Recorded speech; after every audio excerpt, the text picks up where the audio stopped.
finding a way to make sure that you teach somebody else what it means to be resilient in order to go ahead and overcome those things and be a productive member of society. We do that, we're going to be steady as she goes. We're going to be living up to the reputation that Americans have, and we can potentially make a better place for everyone else. Let's go.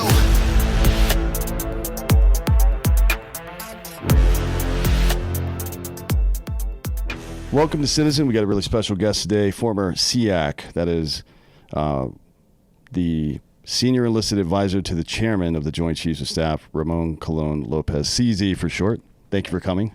Thanks, brother. Appreciate Good to be it. here. So we were talking about the premise of the show, and it's something that, you know, as a leader, a lifelong leader of people, right, in some of the highest levels of operations in government, you're, uniquely familiar with. But before we get into all that stuff, tell me about how you got into, like, your upbringing a little bit, where you were born, where you grew up. Tell me about your parents, and then what made you decide to join the U.S. military. Yeah, so my story is, I guess it's one of the textbook, come from nothing, decide to go ahead and take control of your life and do something not only for yourself, but for others. But I was born and raised in Puerto Rico, southwest corner of the island, a place called Guanica.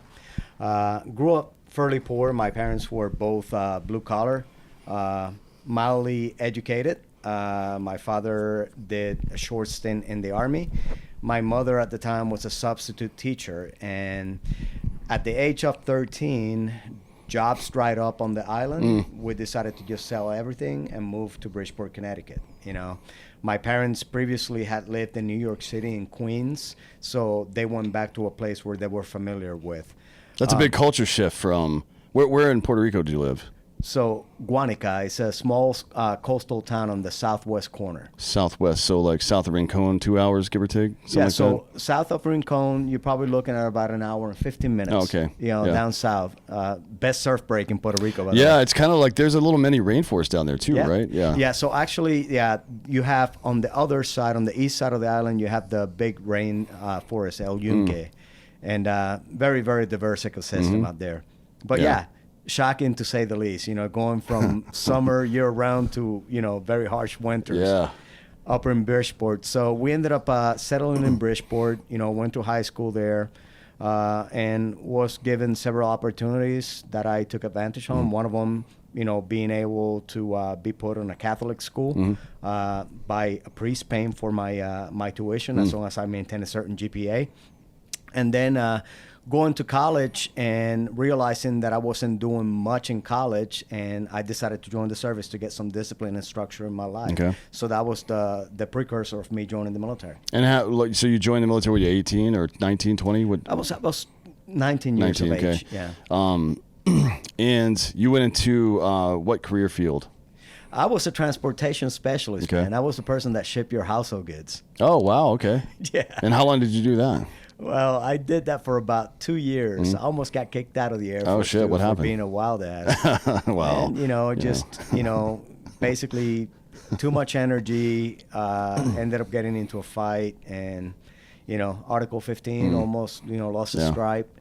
And well, I mean, if college isn't stimulating you, a logistics job probably isn't going to stimulate you either, frankly, right? Well, but you see, that was part of it. And it was the fact that I was having a mismatch in what I should be doing in life. I wasn't really satisfied with what I was doing, and I didn't really have a clear, defined purpose. And I don't think transportation was it for me. Right. I mean, it's interesting how even in your adult life, when you make changes, when you're doing the right thing, or you're with the right people, or specifically with the right person, like your partner in life, your wife or spouse or whoever, things do just seem to get a little easier and fall into place. And it's because you're not trying to ice skate uphill. Yep. You know what I mean? I mean, it's just like, that's how life works. So it's a delicate balance between finding hard things to do to challenge yourself and not being an idiot and just butting your head up against the wall doing what is clearly the wrong thing over and over, right? So and a lot of it is culture and personality match. Like there are leaf eaters and there are carnivores, and you are very clearly a carnivore, right? Oh, yeah.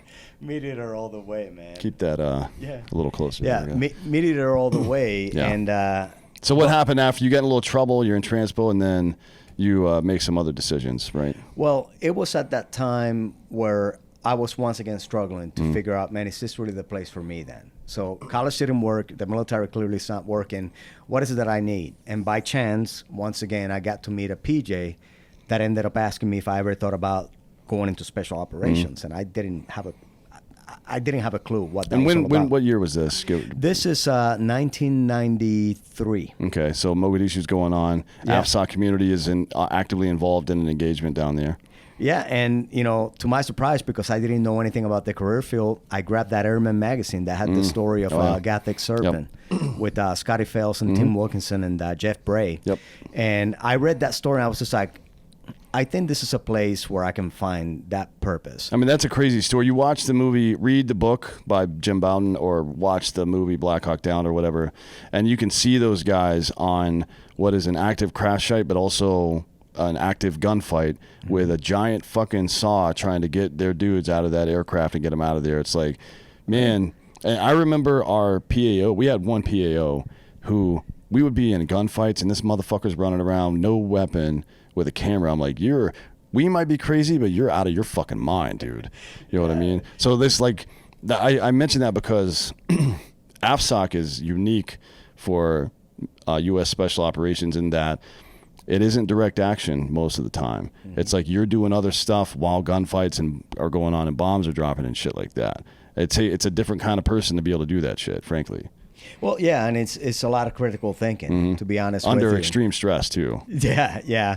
And, like for example, in that the Battle of Mogadishu, those guys were basically what we call making chicken soup out of chicken shit. Yeah. They were just basically, we'll figure it out right now and we'll be able to get these boys out of here. But so that was a motivating factor at a time where a lot of people told me that I wasn't going to make it through the program. The program at the time was having, on average, about a 90% washout rate. Basically, 90% of the people that came into the program didn't make it through. And I was about 145, 50 pounds wet. And I wasn't the archetypical, Johnny football hero to go in there and say, hey, here I come to save the day. But, man, went through the pipeline. And as I went through that rigorous training, that's when I started figuring out my purpose and things started making sense and I started taking life serious. What do you think it was? Was it the seriousness of purpose of the career field that did it for you? You know what I mean? What do you think it was that made that switch flip for you, I guess? The fact that I was taking ownership of my actions, I was driving the outcomes, and I wasn't letting anybody tell me that I couldn't do something that they were not willing to do themselves. So a lot of this, I just talked to somebody about this morning. For me in the 82nd, you can't be, if you're a gunfighter, you can't be afraid to die because you'll never do anything. You'll be paralyzed with fear all the time. But the one thing that I think is common amongst a bunch of guys, I don't know if fear is the right word for it, but the thing that keeps me up at night is failing the men around me, right? Like I can, and I think that you carry that into your full adult life with your families. Like you don't want to let your family down either. I think that's a much bigger motivator than fear or anger will ever be, right? Because it's rooted in something positive, love. Like you love these people, you want to protect them, right? That's what men do, biologically speaking. That's why we are the way we are, is to protect shit. So I wonder if it wasn't like part of it is that fuck you attitude. Like you're not going to tell me I can't do something, right? Yeah. But now the stakes aren't, well, this dude's housing stuff isn't going to get to him on time. The stakes are relatively low there, right? Like you're going to give somebody a bad day on this new job, you fuck up and somebody dies, right? I mean, it's quite a bit different. I think when you raise the stakes in your life, that's when you really start to discover what your real purpose is. Well, and I think the other variable is the fact that that everybody that is surrounding you has gone through the same freaking crucible to get to where they are. So that creates an even stronger bond. But going back to your comment of, this is what, men do. We're protectors, whether it's our family, there's a big sense of that. And when you look at the motto pararescue, that others may live. I mean, it defines it. Yeah. And so that's what actually clicked. It's like you pay your dues, you did something that very few people can do, and now you're surrounded by people that are willing to sacrifice equally in order to go ahead and achieve the same outcome. Right. So, and it's all like we talk about in the military, we talk about selfless service a lot, and there's opportunities in combat for that all the time, no matter what your job is. But that particular career field is defined by that, right? Like as an infantryman, my job is to close with and destroy the enemy in close quarters, right? That's my job. Your job is to rescue people. It's right in the name. It's right there in the title, right? So it's like, I think for me, it's quite a bit more of a dynamic situation. Now we get into those situations where our buddies are fucked up and we go help them out, get them out of a bad situation, or even civilians or whatever is going on. But it's not a primary focus all the time. Like I wonder if your career field isn't more like what it's like to be a cop. You know what I mean? Where it isn't, you have to be aggressive most of the time. You have to at least be ready to be aggressive all the time.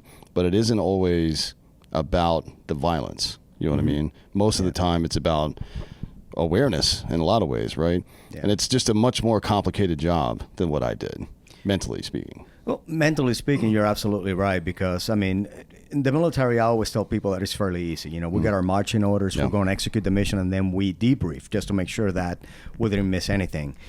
At the same time that dynamic is taking place, the pararescueman is sitting back, all right, so these are the potential things that can go wrong. And if that shit happens, this is what I need to do in order to make that work. And this is what I need to make that work. And what happens if I don't have that? Then I have to go ahead and make sure that I look at the environment around me to see what else I can do to go ahead and create the best possible outcome for whatever injury takes place downrange. Sure. So it's always critical thinking, but that's the way that the animal is bred. You know, from the beginning in the pipeline all the way up to the final two. You know, it takes 2 years to create a pararescueman. At the end of the 2 years, that is ingrained in your head that you have to be thinking through things. You have to be thinking of the worst possible outcome and be able to react to it. Well, how do you think that affected you? Because the way you describe yourself younger, and this, I mean, obviously very immature, right?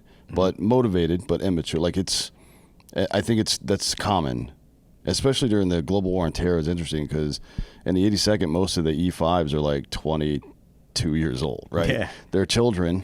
They're knuckleheads, right? That are running around in charge of other dudes and millions of dollars worth of equipment in very serious situations, but perform admirably. You know what I mean? It makes you grow up. But I wonder, like, how that transition period from your early 20s to your mid 20s like changed you as a person. Like how when you met your wife and started to have a family and shit, like how did that map onto your normal life? Because I think a lot of dudes see themselves as two people. I'm the warrior and I'm the family guy, but I don't think those are two different things. You know what I mean? I think the motivations for certainly the execution is different, but the motivation and core principle of those things are exactly the same to me. Yeah. Well, and I mentioned the things that you learned in the pipeline, right? So one of the very first tasks that you get as a pararescue trainee is to memorize the pararescueman's code. And that code is, it is my duty as a pararescueman to save lives and aid the injured. I will be prepared at all times to perform my assigned duties quickly and efficiently, placing these duties before personal desires and comforts. These things we do, that others may live.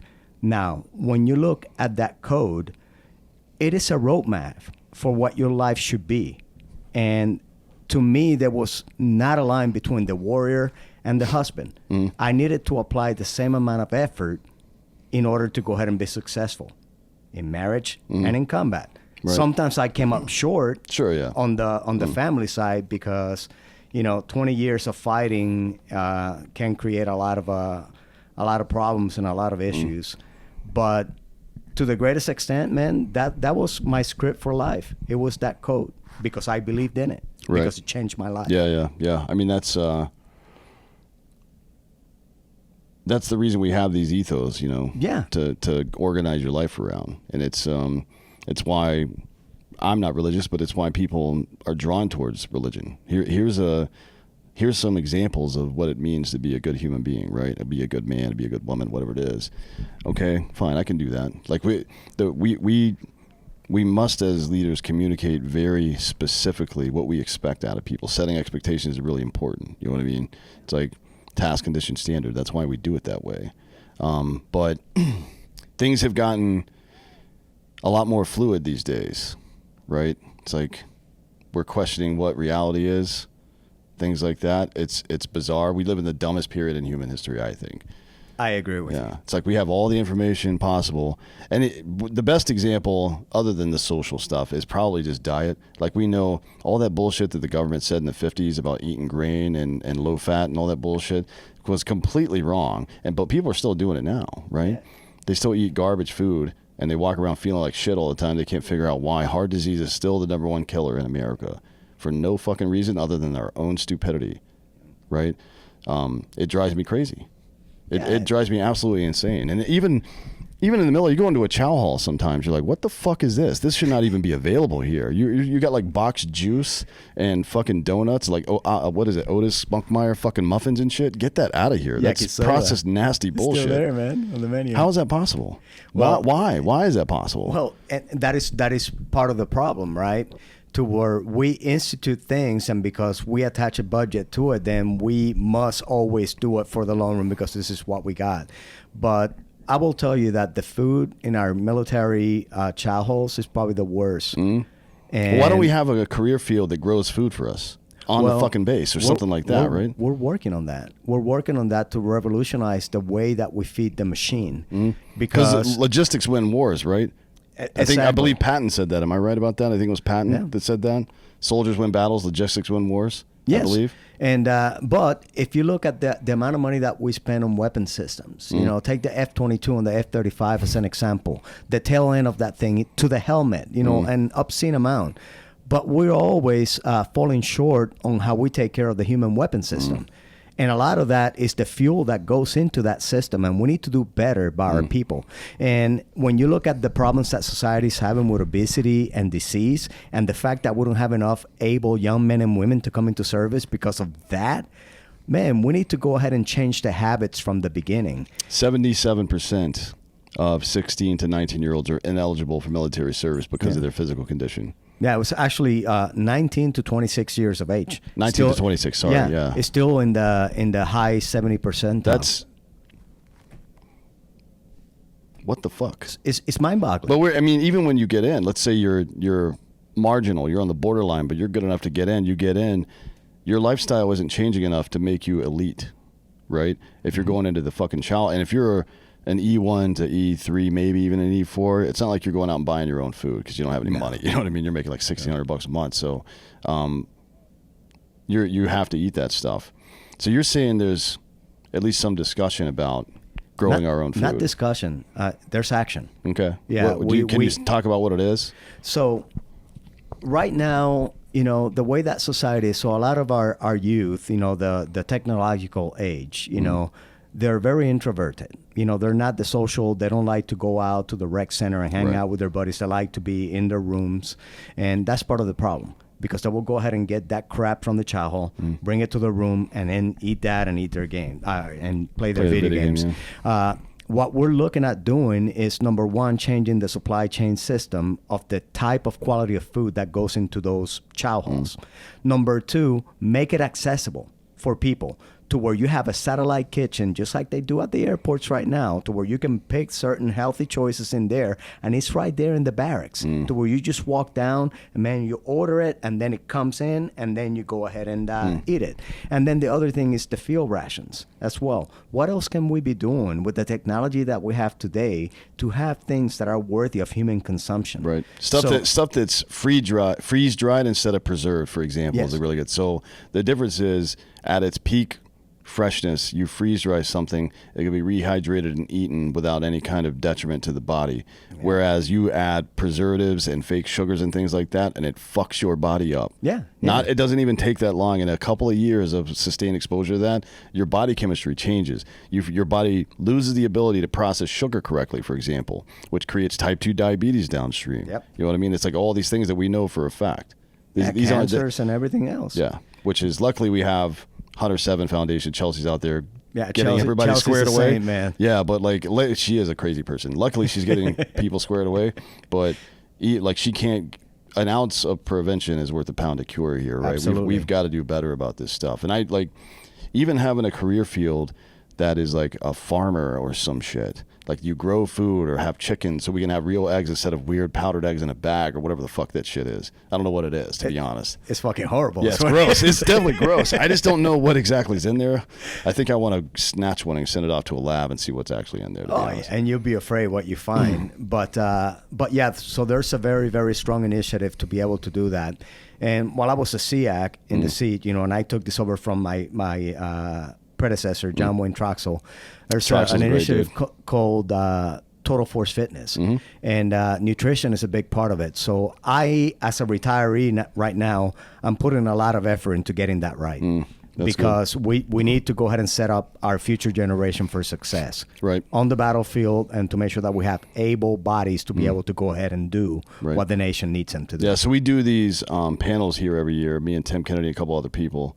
Veteran suicide panels, right? And it's a big one of the points that I always like to make is that we have, because I think that the vet suicide issue has been mishandled, like very badly. Not just mishandled, but misunderstood to a great degree. We have a software problem and we have a hardware problem, right? We have 21-year-olds on average in America now have the same level of testosterone that a 65-year-old had in 2000 because of plastics, heavy metals, whatever the fuck it is, right? And then we have traumatic brain injury. We have all these hardware issues that need to get solved. But we only focus on the software issue. Well, we're going to send you to therapy. You're going to go to therapy for a while. Maybe they'll give you some pills for the hardware stuff, but we're not actually going to do any kind of holistic treatment on that to make it okay. We're just going to treat it. We're not going to fix it. But you can fix it. You can fix those problems, right? Those physiological problems. And at no point during the GWAT has there been a concerted effort from the government to fix that problem. There have been lone voices in the wilderness like, can we please fix this shit, right? But it's never been policy to like, hey, and I was talking to General Donahue about this a couple months ago, like every male in the Army or in the military should get their testosterone levels checked right now. Not just whether they've deployed or not, because the fastest growing contingent of active suicides are people who have never deployed before, right? That's not great. 30% of all active duty suicides are people who have never even seen combat. So you can't just say it's because of combat stress. It's not. It's something else. There's more to it than just that. So get people tested for that. See what their brain chemistry is like. We can fix these issues. They're fixable now. And it doesn't cost that much money. These like testosterone and peptides, it's less than like $200 a month to treat that issue for one person. That's not very much money, right? And then there's the software issue, which is like making people mentally resilient, giving them the tools to, before they even get to combat. Like you were talking about the weapon system and stuff, and then the human weapon. We would never let our primary weapon, our service weapon, be in the condition that we send our soldiers out into combat in, ever, right? And we damn sure wouldn't put them on the rack like that when we got home. Yep. But that's what we do with people. Yeah, and that's back to my point to where we have neglected that weapon system.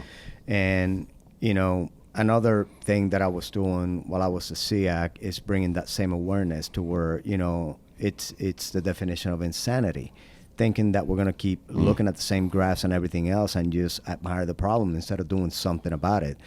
We need to do we come up with more. checklists, right? Yeah. We come up with checklists. Let's do these things. Then we check those boxes and we move on with our day. We need to do a lot more. And one vignette that I typically brought up when I was actually advocating for Total Force Fitness was the medical system. And this is no bust to the military medical system. They're overtasked. They have been gutted and they're doing their best that they can to go ahead and make ends. But, like a young man goes to the clinic nowadays with knee pain, what do? They just go ahead and make him sit in a room and give him Motrin. Yeah. They don't look to see what the hell the problem is or anything else. In the ideal world, if we were really to put our money where our mouth is in taking care of the weapon system, the clinician will actually look at the injury and say, okay, let's go ahead and take a look what happened. All right, so you twisted it. let's go ahead and look at your body composition. You're about 30 pounds overweight. Right. Why are you overweight? Let's check your cortisol levels. Right. What's the stress in your life? And then you start making the problem harder to better understand it. That's how you get to the software problem when it comes to the mental resiliency, and also to the hardware problem, what is really going on in the body. Right. But that's where we need to get to when it comes to the human weapon system. We do that, a lot of things are going to fall into place because people are going to understand their problems, and they're not going to be like, nobody can help me, which that sign of despair is one of the biggest drivers for people to off themselves. The biggest, in my opinion. Yeah. It's like, I've been talking about this specifically a lot lately, when everything seems to be going okay, but you still feel hopeless and miserable. That's when people kill themselves, right? Because it's like, well, there's no light at the end of this tunnel. Fuck this, right? Yeah, that's like, it. And that's a normal, like, it sucks, but that is not normal, but that's a reasonable way to react to that situation. If you truly feel hopeless, you're going to behave that way, right? Well, and I'll turn it up even one more notch. I mean, you recall when we had this big issue with a lot of our elected officials complaining about, the military being too tough on our recruits in basic training, and the Air Force even going to some cards, timeout, you can cry in the freaking day room if you want to. I'm just like, there's no room for that shit. These young men and women, we are training them right now to do what 99% of the peers chose not to do, and that is to go into foreign lands to kick somebody's ass, And even if they're administrative in nature, even if they work at the chow, guess what? They're still going to have to go forward. And chances are that the enemy is going to reach out even in the places where they actually work. So that mental resiliency is really what we need to go ahead and we need to be tougher with them and not softer. Well, Machiavelli said, if you are kind when you're supposed to be cruel, you'll be forced to be cruel when you're supposed to be kind. Absolutely. Right? And you've seen the meme, hard times, hard men, create good times and everything else. I mean, there's a lot of truth to that. But we don't need everybody to be like that. We just need a certain group of people. But the 1% of people who actually serve in the military, maybe they should be like that, right? Well, yeah, they need to be like that. Or the 0.45 that deploy, right? But the problem with the world that we live in is that everybody's trying to find a reason to make everybody the same, which is bullshit. Yeah. Man, everybody's got a different duty. You don't try to make a fireman the same as a police officer, the same as a doctor. Well, if everything was the same, I wouldn't want to go travel. Like, I like traveling to Italy, for example. If it was the same as Austin, why the fuck would I ever go there? Exactly. You know what I mean? You would just eat the same gruel every day. Everything just gets sanitized, and all the culture and interesting parts of life get removed. Yeah. We're talking about social and culturally, but this is very pragmatic. We have to win when we fight. Otherwise, our country doesn't exist anymore, right? Like, this is a literal existential issue that we're facing. Well, and the other thing is that our youth right now is getting so accustomed to this catering mindset to where, there's no need to be tough. If I can just get by, somebody's going to bail me out of this. And, man, we are going down a very dangerous path to not having a decent warrior class to be able to fight the future wars of this nation.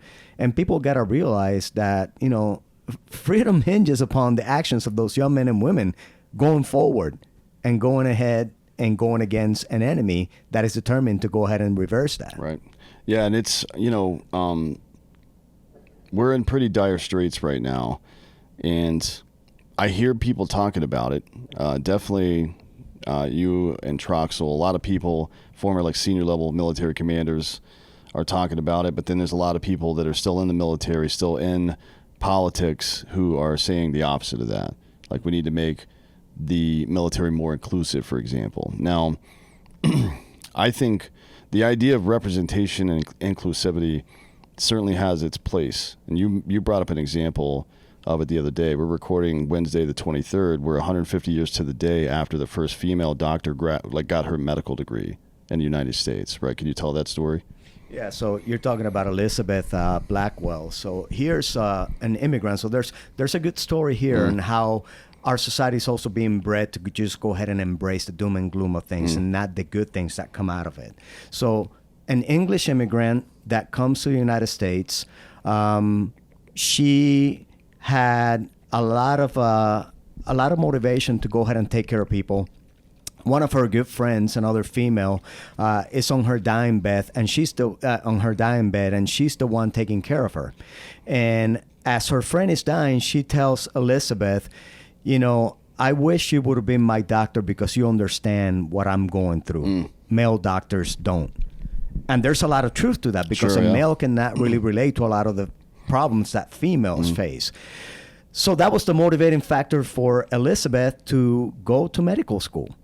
But the institution wasn't going to let her because she was a woman, and women had no business being doctors. So she fought it. And then when she finally got accepted into medical school, when they put it up for a vote for her admission, the males that were voting thought it was a joke, so they all voted yes. And eventually she became a doctor. And after she became a doctor, she ended up getting other females to become doctors, which created one of the biggest medical schools in New York City. And now when you look at the current state of affairs, there's about 50% of our doctors are female. Right. That is a good example of why diversity matters, because there's certain people that can understand things better than others. Yeah. And not all of us are the same. And then the other thing... You can, by the way, not to interrupt, but you can map that onto the first iteration of U.S. Special Forces. They were primarily European immigrants, right? Yes. That spoke the language and understood the culture and understood the topography over there, right? That was the first Special Forces operators were all fucking not American. I mean, they were naturalized citizens, right? Well, yeah, and but you know that's yet another problem with our society is that we're so ahistorical to where we think that every problem is new. Where man, we can go back 150 years and find a good example of why this matters. Well, every 100 years we rediscover the Stoics. Like, have you heard of this Marcus Aurelius guy? Like, yeah, motherfucker. Yeah, I've heard of him, yeah. He's like one of the brightest minds in human history, and we just forget he exists every 50 years. Yeah, because we get complacent, right?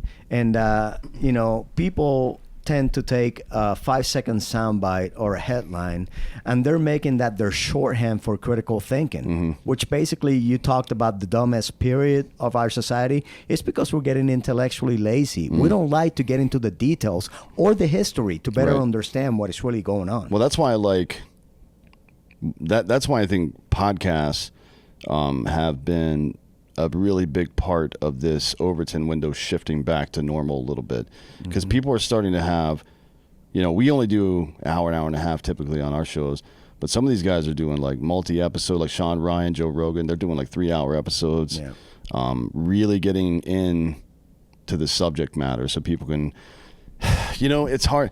We're used to debates. Like, let's say presidential or congressional debates or something where people are like, you ask a question. Shit shows nowadays because it's a shit so show. character Yeah, it's nonsense, right? They're just caricature responses. They're it's like a drop down menu. Well, if they ask about taxes, I say this, right? But now you're forced to actually explain why you think what you think, which is good because it's like showing work in math class. The reason your math teacher made you show your work in math classes so they could identify where you fucked up and then teach you how to correct that, right? So if somebody tells you exactly why they think what they think, you can then go, yeah, but this part isn't correct. So if you change that, and you don't have to be a dick about it, if you change this little part right here, now how does it work out? Like, do the problem again, but change this part to make it correct and see if you come to the same conclusion. Maybe you will, probably won't, right? Like, now your worldview is starting to change. Now you're living in a rational world again, which we are, you know, we're slipping away from that. It's very bizarre to me. Well, everybody's getting accustomed to what I like to call the first date dynamic. Now, any woman that you try to date will go ahead and put on the best face they can, the best outfit and everything else just to impress you, to go ahead and get you to buy into what they're selling, right? And it goes the same for guys when they're trying to go ahead and romance women. But the problem is if that is not who you really are, it becomes harder with time for you to sustain that persona. And eventually somebody's going to get sick of them, you know? But people nowadays, they try to pretend that they're smart for the moment that they have your attention in order to bid for a position that eventually is going to have lasting effects on the decisions that they make on your behalf. And when you call them out, what is the first thing that people tend to do? Well, they cancel you. They yeah. cancel you. Well, you know, you're just not inclusive. Or they throw some other bullshit buzzword. But get into the root cause of problems, and for people to have rational conversations, to have a debate that actually is driven by facts, point counterpoint, and to have the public seeing that dynamic taking place because you really believe in what you're saying to them, and you really understand what the problem is, and you really have a good grasp or an idea on how you're going to fix it. I think that that's when we start becoming a better society. Not this flash in the pan, well, oh yeah, you don't like the way I think about taxes, where you suck because you're a criminal. I mean, that's the way that things go nowadays. And I cannot even watch political debates anymore because, man, it's like the Jerry Springer show. It's so stupid. I mean, they're not really answering anything that the American public is really interested in. If we're having a problem with our economy, how about we talk about the solutions to the problem? If we're having a problem with healthcare, how about we talk about the issue for what it is, instead of like, well, you know, you voted for this 15 years ago. Nobody gives a shit about that, man. We want to move on to the future, and we need people that are actually worthy of public service to our society. Well, the problem is people that desire power very rarely deserve it, and people who deserve power very rarely desire it. Right? It's like a problem. I think that's always been the case in human civilization. So, you know, a lot of this is about it is my belief that the stronger the individual is, the stronger the group is, right? I think that isn't, I learned that lesson in the military, right? Yeah, we come from that tribe. But I believe that it is true in all facets of life. Yeah. You know what I mean? I also think when the individual is most empowered, society is most free, right? Because everybody's now playing by big boy rules. We don't have to worry about, we don't have to cater to the lowest common denominator anymore, because we're now self-policing ourselves and the people around us, both by our example and by holding other people accountable, right? That is when you reach a critical mass of everybody, it's like tug of war, pulling on the rope in the same direction, then things go well. That's just how it works, right? And when everybody takes their hand off the rope and puts their hand out waiting for something, then everything falls apart. You know what I mean? And that's the stage we've been in for some time now. Now, it does speak to the resiliency of our country that it hasn't completely fallen apart, frankly. Like, I don't want to be all doom and gloom. It's impressive to me how fucked our leadership is and how we're still afloat, frankly. I think it's impressive that the average ordinary citizen is still carrying on like this. But there's a tipping point that we will reach if we don't course correct, where we're going to fall off the edge of a cliff here. You know what I mean? Empires die. It happens, right? No, and we're not immune to it any more than anybody else might be. So, you know, I wonder from your perspective. Well, let's get into the meat and potatoes here then. The military command recently, right, including the new the Air Force guy that took over as the Joint Chief, right? The first thing he said when he took over is that we need more diversity in the force, right? I don't know what he meant by that necessarily. Maybe he means it in a good way, but I feel like that's a weird thing to say coming out of the gate, considering all the weird shit that's been going on in the military the last couple of years. Well, you know, I've known General C.Q. Brown for years. I served with him in the height of the fight against ISIS, and he's a warfighter. And whenever he talks about diversity, it's the way that he's always thought about empowering the people around him. Okay. When he talks about diversity, he's not talking about black or white. He's talking about diversity of thought, because he values that. Okay. He's the one that will open the door for anybody that has an opinion on a subject. He provides that opportunity for them to add value to it.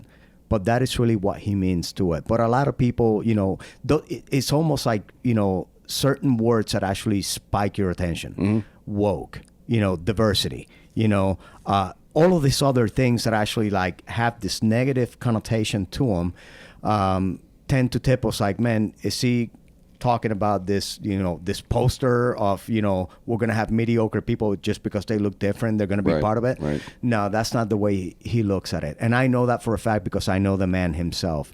And there's a lot of people like him in the service that are, you know, looking for that meritocracy approach to diversity and inclusion. We need to find the talent in different places, not in the same place where we found it yesterday. Yeah, you don't want to limit your talent. You wouldn't do that anywhere else, right? You wouldn't limit your talent. You wouldn't do that. But there's also people within that decision-making process that do embrace the other side of it.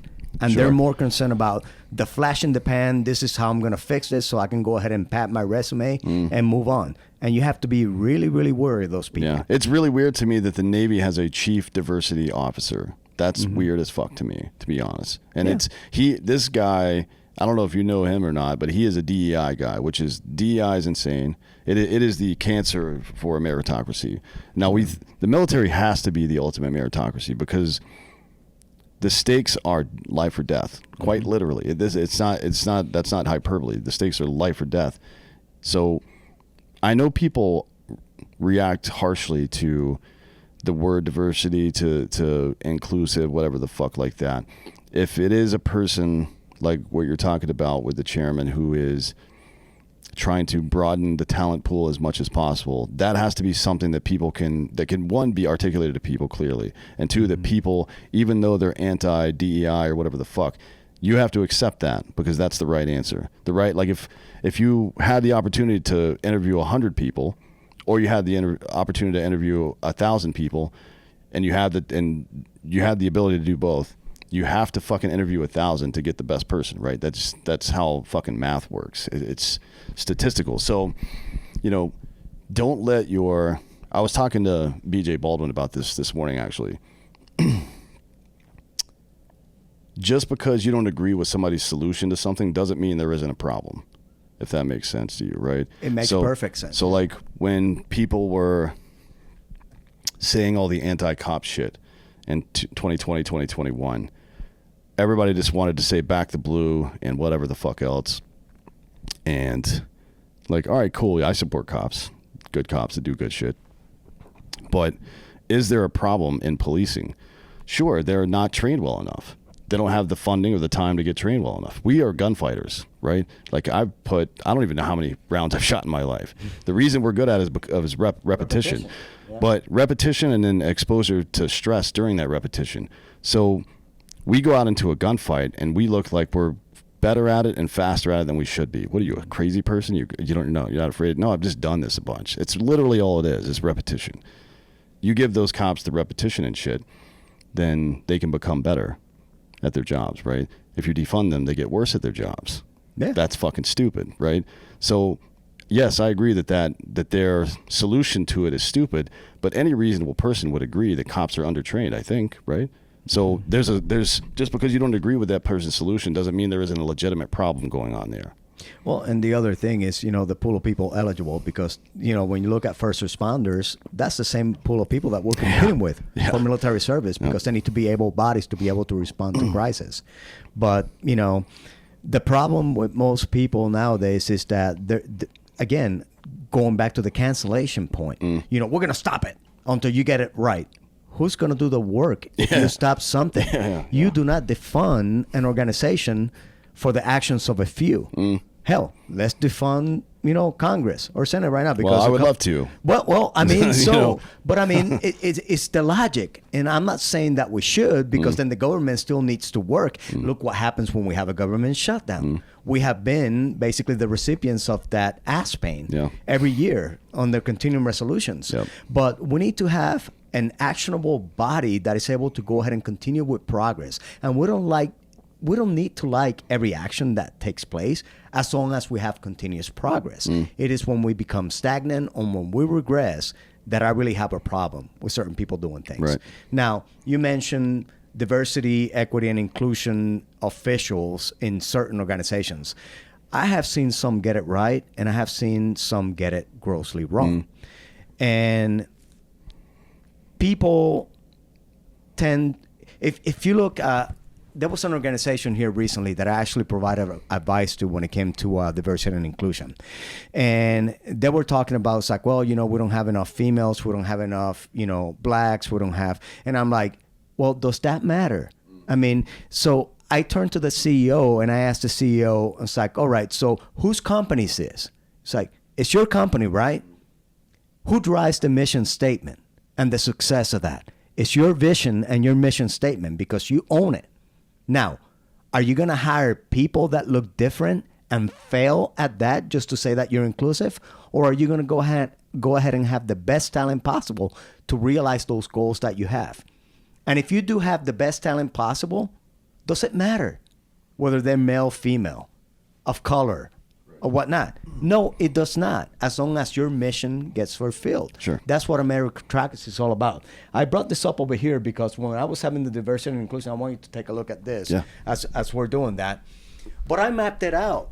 I mapped it out for people because, man, there's cultural issues, there's an ethos, there's character issues that come along to it, there's opportunity, and it's not that simple as saying, well, we have females now that are fulfilling positions of responsibility. Right. The question is, were they the best person for the position at the time, based on the competition? So we cannot afford to get that wrong, because that is actually going to dilute the quality of the organization. And it's eventually potentially going to go ahead and set somebody up for failure. Right. And it's going to, the most dangerous thing, what happens when you put mediocre people they're high in ambition and low in potential, is that you rob somebody else the opportunity to go ahead and prove their worth. Well, I mean, you're fucking two people over, really. Because you're putting them you're setting them up to fail, and you're not even giving the other person the opportunity, right? Well, and then you have to the deal with entire the backlash. organization struggles, right? Yeah. And if you map that on to the military, it's a big deal, life or death. If you map it onto our entire culture, our entire society, then we experience societal decay. It's like, well, you shouldn't be surprised by that, right? Yeah, and you shouldn't. But it all goes back to, it doesn't matter what the poster looks like, as long as you have the best of the best for what you needed them to do. Yeah, I mean, it might just be the case that there are more of a certain group of people who like doing a thing and are motivated to do it and are good at it than another, right? I mean, there's nothing intrinsically wrong about that. As a matter of fact, in Northern Europe, in the Netherlands, Sweden, places like this, that have the most access, I guess, to, they are the most egalitarian of societies on earth. So there are no glass ceilings for women, people of color, things like that. It just doesn't exist there. They have higher rates of participation by gender and gender-specific jobs than anywhere in the world. So in Northern Europe, right, in Scandinavia, I guess, 88% of nurses are women, where the rate is much lower here, right? Yeah. Much lower here, where we spend all this time talking about diversity and inclusion and shit, but when people have the opportunity to self-select into things, they choose the things that make the most sense for them, right? Which is why I always say, and I said it earlier, when the individual is the most empowered, you get the best results, because people will choose the things that they like doing and are good at. People naturally choose the things they're good at to do, right? Yeah. So let them fucking do it. Why are we taking a guy like, hey, you're really good at this thing, I'm going to put you over here and let you do this now, but because we need diversity. That's fucking stupid. Yeah, and it's got to be a passion, and surprisingly, so I retired 3 November, right? And a lot of people come up to me and say, hey, so how you liking retirement life? I was just like, well, I mean, it's cool. Well, is it less stressful than what you used to do? And I have to say, that for my entire military career, the reason that I hung around for 33 years is because I was following my passion. I enjoyed what I was doing. Was it hard? Yeah. But that didn't mean that I was miserable doing it. I never stuck anywhere where I was miserable. I always look for another avenue to be able to go ahead and fulfill, my needs as a human being, and to be worthy of somebody's, of somebody's time and effort. But, it goes the same, for people to be able to find their passion. And if you have too many females doing this or too many males doing that, I don't think it matters. I think what matters the most is, do they love doing what they do? And were they given the opportunities in order to go ahead and rise to the occasion? Because I think that is one of the most underlooked factors on diversity and inclusion. And it is not anyone's fault, but it's something that a lot of people can take action on. Yeah. And that is creating opportunities in places in America right now to where those young men and women don't know any better, because they're surrounded by people that are just like them. Right. And they don't know that there's a way out. They don't know. A kid in the ghetto in Bridgeport right now doesn't know that he has the potential to become an astronaut. A little girl in freaking some rural town in Alabama doesn't know that she has the ability to become a doctor if she's given the right opportunities. Yeah, in that vein, I would highly recommend reading Colin Powell's biography, right? Good example of this. Especially even when he was down at Fort Benning, they wouldn't let him eat at the fast food places in town because he was black, right? Yep. It's like, okay, but this dude still served his country. These people in internment camps during World War II. Japanese people left the internment camp to go serve their country in war and shit like that. Like people, there's an old saying by a guy named, an English author called G.K. Chesterton. He said that men didn't love Rome because she was great. Rome was great because men loved her, right? Yep. And that's like people with that kind of motivation. It doesn't matter what you put in front of them. They're going to charge through it and they're going to do the right thing for their country or their family or whatever it is. You have to put people in the positions that they're going to be most successful in. You know what you would never, ever hear somebody say is, you know what we need to do is grow more lettuce and corn in the desert. Why aren't there more farms in the desert? Like, because they don't fucking grow there, dum-dum. You know what I mean? Like, you would never even think to say that. But we say that about people. Yeah. You know, and there's practical ways we wouldn't say it about people either. We wouldn't say there's not enough 5'4" Chinese dudes in the NBA. So we've got to do something about that. That's fucking stupid, right? Like we would never even think to say something like that.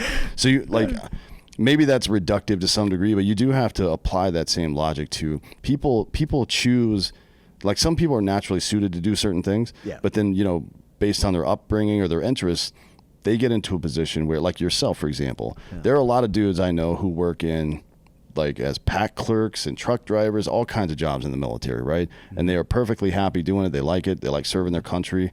And then there are some people like yourself and myself, if we were in a job like that, we would be in the brig at some point. We're going to jail or getting kicked out, right? It's one of those two things. So why not let that process play out to some degree? Yeah. You know what I mean? It's like nature is, I say this to people all the time, your brain is a lot better at being a brain than you are at thinking, right? And nature is a lot better at figuring out where shit should go than we are. It just is, because it's been doing it for a long time, and it does it dispassionately.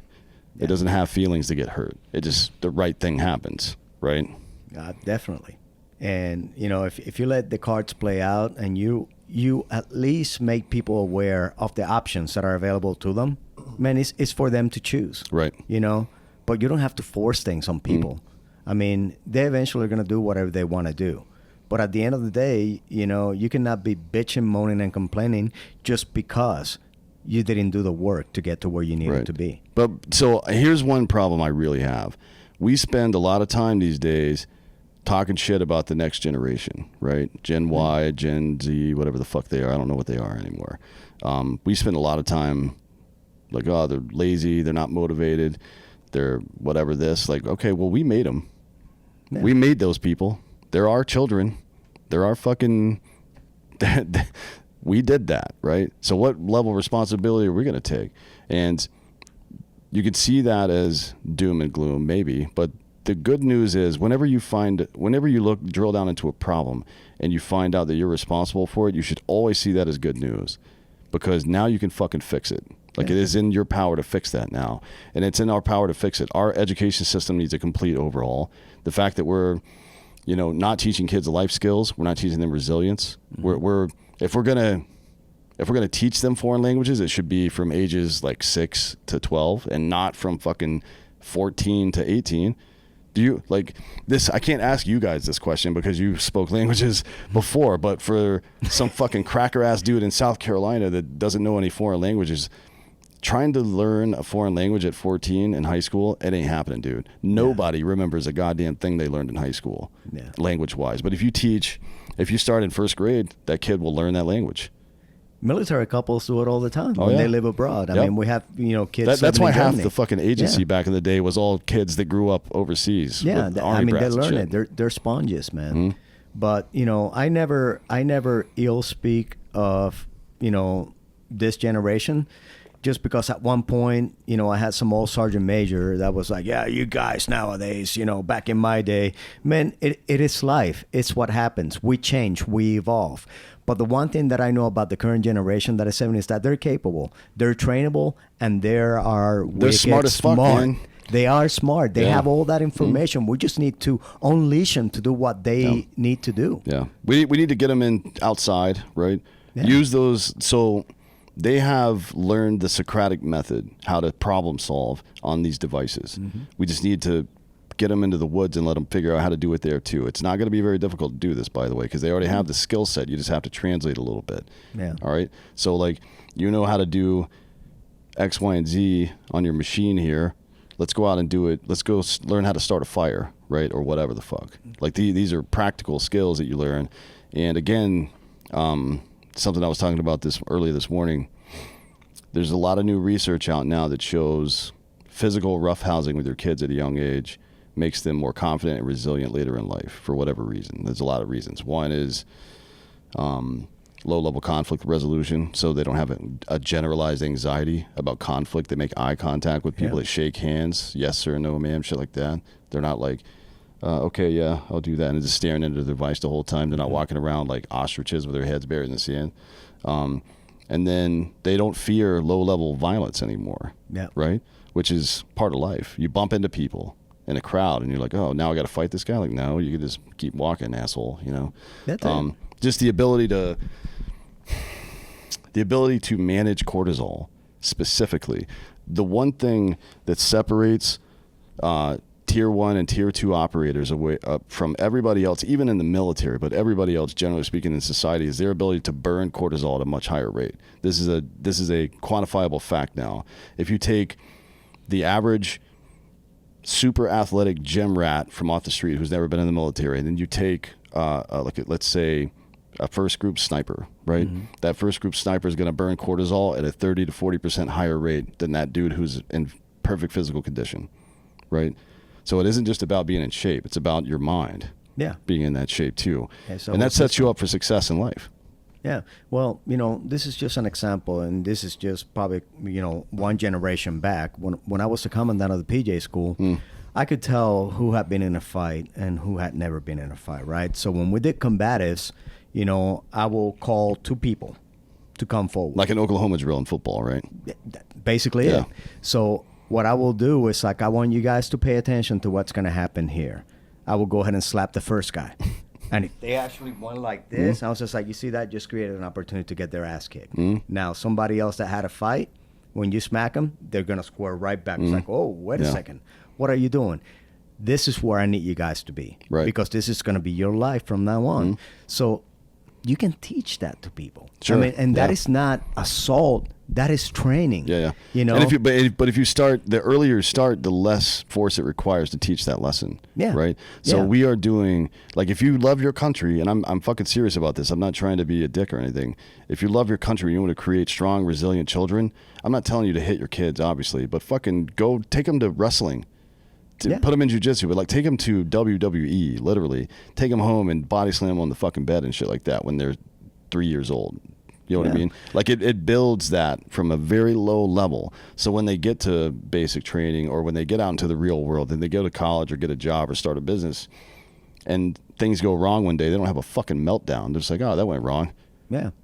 Well, and for us, it was like my school growing up in Puerto Rico. And I was getting They don't fights. Fuck around down there. No. I was getting in fights probably, 2-3 times a week, and, from a young age, you're accustomed to where, man, you have a difference, you duke it out. And you went to the plaza and you freaking knocked it out. Sure, yeah. And then when the authorities came, you just kind of like dispersed, Yeah. But, man, it taught you quite a bit about life and the fact that, hey, look, if you cave in when somebody actually becomes overly aggressive towards you, even though you have a better point of view than they have, you're going to lose. Right. And you can't afford to do that. No, might makes right is not good. No. Right. Because it isn't always the strongest person with the best idea. No. Which is why, community matters too. And again, I'll bring it back to this.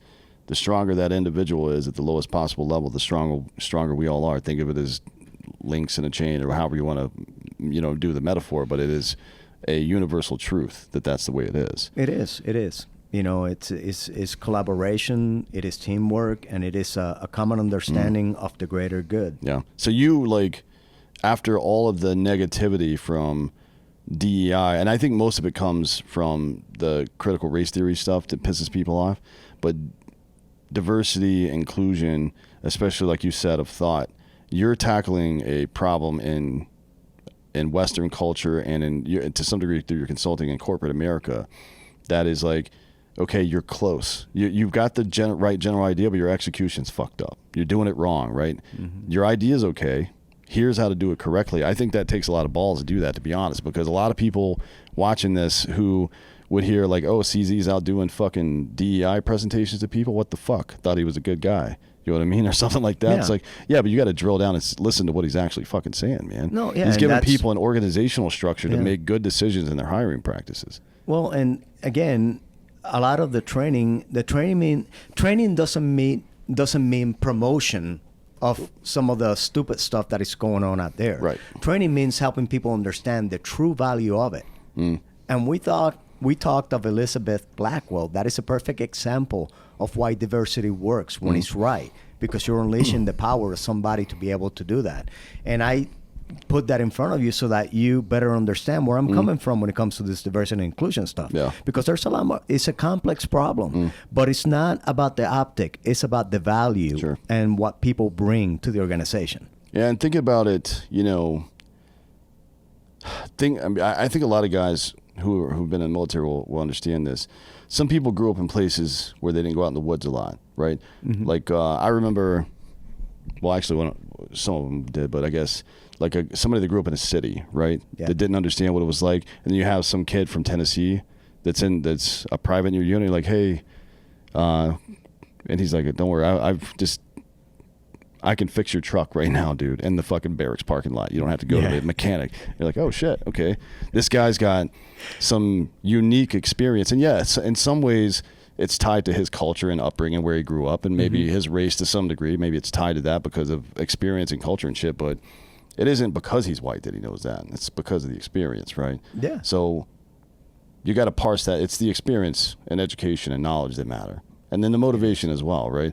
Does this person actually give a fuck about this? Like, oh, you're pretty good at math. Do you want to come be our math guy? It's like, Einstein didn't like doing math. That wasn't his thing. You know what I mean? He hated it. There's a million quotes about it. Even in his dialogue between him and Oppenheimer, he's like, here's my equation, but I don't want to do any math. You know what I mean? So just because somebody's good at something doesn't necessarily mean you put them in a position that just does that. Like they might be good at it for a reason, and that reason might be something that you can, put them in a position based on, right? Yeah. And, when you really look at it as a whole, diversity and inclusion is about nothing more than covering the blind spots that we're not even aware that are there. It's not about blindly following somebody's stupid agenda. Yeah, but the way we've done it is so fucking stupid. But what we need to do is we need to get more people of color to opine on this, so we're not missing gaps. And what we really get are white liberals canceling people, right? Like, what the fuck? Like, some older white ladies is bitching at me about something. I'm like, you're not the person I need to be talking to right now, right? I need to be talking to this person with unique experience. Why are you speaking on their behalf? Why are you taking their voice away, right? That's fucked up to me. And it's a thing I think that pisses most people off about it, to be honest, is you're literally like this idea that, a certain political party has been talking about over the last couple of years, where black people don't have the ability to get driver's licenses or hire a lawyer to start a business or something like that. Oh, these can't do that, so we got to make it easier. Like, no, people are fucking perfectly capable of doing these things. And why would you even say they're not? That's weird that you would say they're not, right? Well, and so we try to generalize so much to where we lose the essence of the localized problems that we have. So maybe that is the case in some rural place in America. So Amish people probably can't get driver's licenses either. They don't know how. So why don't we fix the problem for them and teach them? Yeah. How to make it right? If that's indeed the case, right? Yeah. It isn't always the case. Sometimes it's, what do they call it? The subtle racism of lower expectations or something like that, I think is a phrase some people use. Yeah, I'm not familiar with it. Yeah, it's like, solve the problem. I say this all the time. If you're a limited government person, if you're a libertarian or conservative person, and you genuinely believe in limited government, just because you don't like BLM doesn't mean you can't look at that problem and be like, you know what, that's my country made. And just because you don't like their solution to the problem doesn't mean there isn't one. Like, okay, well, let's go in there and solve that problem so the government doesn't come in and create a bunch of fucking rules we don't like, right? That seems like a much better solution than sitting around and waiting for somebody to come solve your problems for you. Well, and I have met brilliant people of all sorts. And we're not just talking about background, gender, race, religion. I mean, I have met some pretty magnificent people. I have also met a lot of rotten people that come from those same groups. But we have to have the ability to have the conversation with each group to better understand where they're coming from. Sure. And the first go-to shouldn't be like, well, you're being racist because you're not understanding me. Yeah. That's bullshit. Yeah, ignorance is not intentional. You know most what of the really time. chapped my ass? A couple of things. So as I was growing up and I was, getting promoted in the Air Force, a couple of my peers actually said, it was like, well, we got to fill the quota. We don't have enough Hispanics. Man, I was like, fuck you, man. No. I mean, how must that feel, even in government, for somebody of a certain group to get promoted politically, get an assign or a posting or assignment or something, or even in corporate world get a job? It's like it when it's a diversity hire. That cannot feel good for you, right? Well, no, and it shouldn't feel good for the person, because every single position that I have held, I was extremely proud because I knew the hard work that I put towards it, and I knew my competition. You don't become the commander of the training squadron or the SEAC because of your fucking race, right? No, that's not. No. It's happen. capability and it's effort and it's reputation, character. All of these things play into it. And then, another example was when Chief Master Sergeant of the Air Force got selected, Joe Bass. This was at the height of the diversity and inclusion stuff. Well, she's getting put in there because she's a female. No, she was the best person for the job at the time. Right. And I can speak to that because I was in the middle of all of it. So, but people, they look at the situation and they jump to conclusions just based on what the flavor of the month is for what people are bitching and complaining about. Man, we just got to give the benefit of the doubt in a lot of places. Now, you're going to get to see it. When it's grossly wrong, you'll get to see it and you'll be able to sniff it a mile away. Like Pete Buttigieg, for example, the worst cabinet level secretary they've ever seen. I'm not trying to get you to opine on this at all, but he's the transportation secretary, and we've had like comical error after error, and the only reason he's in his position is because of demographics, right? I mean, it's pretty clear he was a diversity hire. But then, you see, we were talking about it earlier. One example we see like that, and then it's like fruit of the poison tree. We just think that every posting, every assignment is just nepotism or diversity now, and it's not always true, right? Like, as much as it sucks when somebody gets put into a position like that for bad reasons, it also sucks that we as individuals allow that to poison our minds about everybody else, right? One example is not everything. No. We have to stop thinking that way. You know what I mean? Yeah. Because you're damaging the meritocracy too when you think that way. You are, and you're robbing people of opportunities, to a sense to where highly capable people are not even going to apply just because they know that it's going to go a different direction. Yeah, isn't that fucking sad? And that is the most dangerous place that we could be. When we're basically telling talent to screw off because we're going to go in a different direction. Yeah, and I wonder if it's 77% of 19 to 26-year-olds that are in not capable, I guess, of military service. Out of that other 23%, how many people actually even give a fuck about doing it or think it's a good idea to serve their country now? About right? 13%. So it's only we're working with 13% of the country. Yeah, basically. 13% to fill the 1%. And it used to be, what was it, in World War II? Now there's a draft, obviously, but most people signed up in lieu of getting drafted because they wanted to choose their service. But I think there were 16 million people that were in the military at the time. Or I'm sorry, not 60 million people. 16% of the eligible males joined military service in some way or another. Yeah. Now it's like 0.45%. Yeah, right? Well, and so the 3/4 of society, I think, it's been pretty consistent throughout the ages, because of criminal records and so on.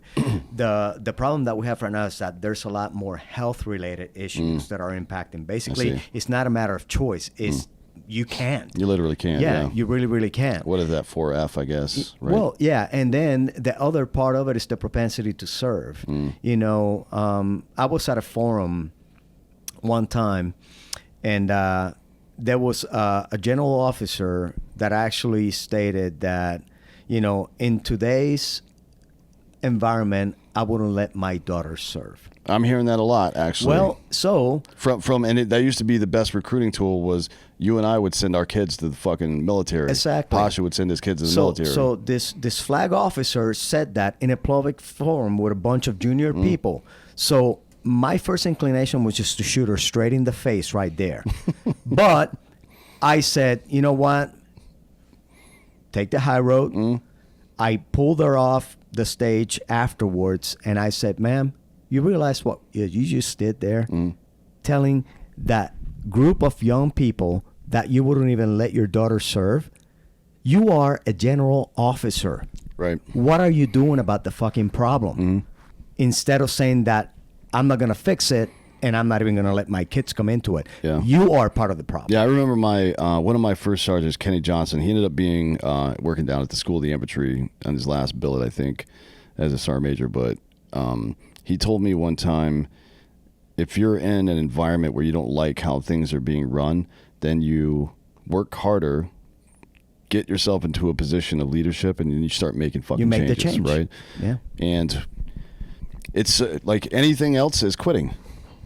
Frankly, don't fucking black pill. Don't retreat from society and become one of these Sigma males and then pretend like you're the smart guy or like you figured it out or like, oh, I'm the cool one because I'm not even going to play that game. No, you're a fucking pussy. And don't be a leech. Yeah, yeah. Well, I mean, you have to become a leech at that point, right? Because you're not providing any value to society. Don't be a leech. I mean, if you're not going to fix the issues, then move out of the way so somebody else will do that. Yeah. And again, that's harsh language, but the reason I use it is because once you identify that you are part of the problem, then it is now in your power to fix that. That is a gift. It is a gift. A lot of people get put in positions in life where they can't, like a child, for example, they don't have the choice to affect their own circumstance. I grew up in a fucking abusive household. I didn't have any choices there, right? So when I get out, now I try to give other people choices. That's your duty as a fucking human being. Forget about military service. Just baseline human being, that is your duty, to take your pain and suffering and turn it into empathy and action for other people, right? Yes. That's why we serve. Like it's the impetus, I think, for all mankind, frankly, to do that, male and female. It's just like, that's what we do. You know what I mean?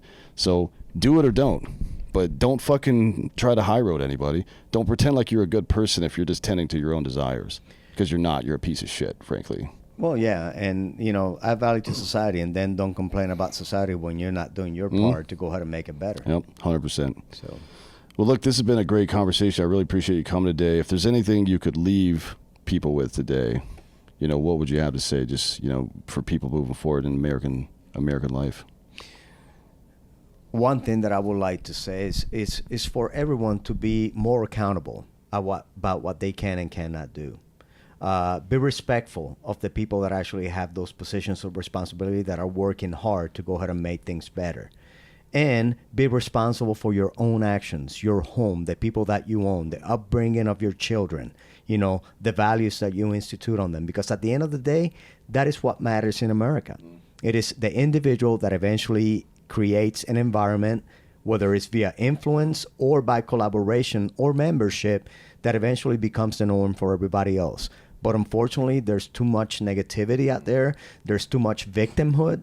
And I know that I'll probably get blasted by using the word victimhood because that is taboo right now because people go through hard things. Yeah, I had a hard life myself. You had a hard life. You just said it. But it is a matter of being a victor and actually overcoming those things and not living your life playing that same fiddle and finding a way to make sure that you teach somebody else what it means to be resilient in order to go ahead and overcome those things and be a productive member of society. We do that, we're going to be steady as she goes. We're going to be living up to the reputation that Americans have, and we can potentially make a better place for everyone else. It's great advice. And again, it's a gift to know that it's actually in your power to do stuff. Yeah, right. Yeah, you have control your own destiny. I mean, you can't. That's all you can ask for. Like all you can really control in life is your attitude and your effort. That's it. And when the circumstances are such that you can actually use your attitude and effort to directly affect your life and the life of others, that is a gift, and it is immoral to waste that gift, in my opinion. You're letting people down, including yourself, even. Yeah. Well, look, thanks, sir, for coming today. I really appreciate your time. Yeah, appreciate it, brother, and really glad that we finally got to do this. Yeah, it's great. Very great. We'll do it again sometime soon. Maybe Drink It Bros sometimes. I don't know. Getting you and Ross around each other might be a problem because he's going to say some weird shit. But yeah, we'll do this show again for sure sometime soon. Thank you again for coming. All right, brother. Yeah, and thank you all for listening. This has been Citizen.